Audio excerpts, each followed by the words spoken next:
The Noxious Nuptials of Mad Sir John. We want to tell a little tale here, one that really we only know the bare bones concerning. And there is really no humor intended by that first line, but there is irony. Sir Johnathan Pryce, we take it, was a fellow that lived long, long ago, maybe 400 years, in a little place that was once known as merry old England. Today it is less merry, and, according to some, much less England. But you understand where and approximately when, I take it. Mr. Sir John, whom we know nothing about, married 3 times, having been unaccountably widowed twice. We do not know how he specifically became a double widower, but really, trust us on this one. You do trust us, don't you? Mad Sir, upon losing his first wife, decided, well, he just couldn't part with the old gal. To that end, he exhumed her still lovely, but undeniably dead body and plopped it next to him in bed, like an oversized, if somewhat repulsive, teddy bear. Well, Cupid rides his white horse across the landscape of all our lives now and again, somewhat erratically choosing who and when and where and all that. But the arrows he flings find their mark, and Mad Sir was duly pierced, and found himself once again walking the aisle in nuptial bliss. His new blushing bride must have been a little loath to crawl into bed beside Mad Sir and his dead first wife, who was still occupying her space in the conjugal boudoir. But wives being the dutiful creatures they were in those bygone days, she eventually complied. Charming.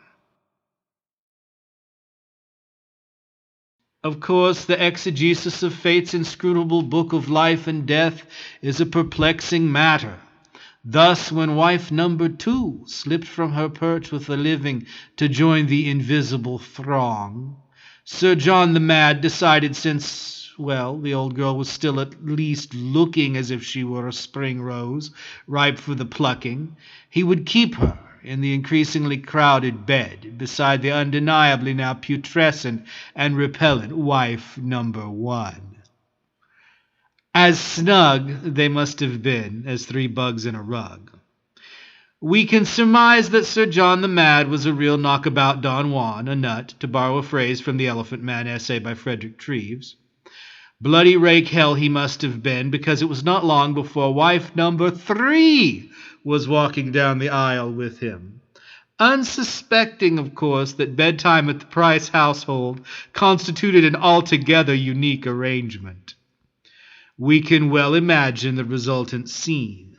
Most likely it was like something from a cheap horror thriller. Come, my dear, come, I want you to meet 2 very special ladies. You see here Catherine. Ah, dear sweet Catherine. The pox took her in 1652. Such a lovely face, such radiant eyes.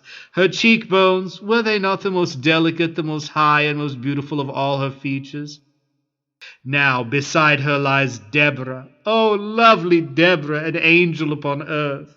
You see her hands. Oh, they're a bit rotted by now. The fingernails look as if they have grown long and haggard. But I can assure you that's simply because the skin of the fingers has receded due to time and decay. Oh, these damn flies! Never fear, they clear out after a while, and of course I'm certain you're not used to the odor, the sweet nectar of their bodies, their natural, too human perfume. You see, I have spread these posies around to mask the stench. You'll get used to it soon enough. The horrified wife number 3 raises her quivering hands to her cheeks, a scream dying in her throat. Suddenly, able to countenance the horror no longer, she turns and flees from the room, from the house, from her new husband and his 2 moldering keepsakes. What? He asks himself. Was it something I said? Occasionally Occasionally, the death of an elderly person will go unreported by their spouse due to senility or dementia.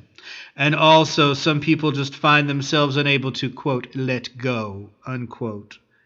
When discovered, it is found they have been living with the decomposing body of their departed spouse, sometimes for quite a long time. Happy coming Halloween. Nighty night, man.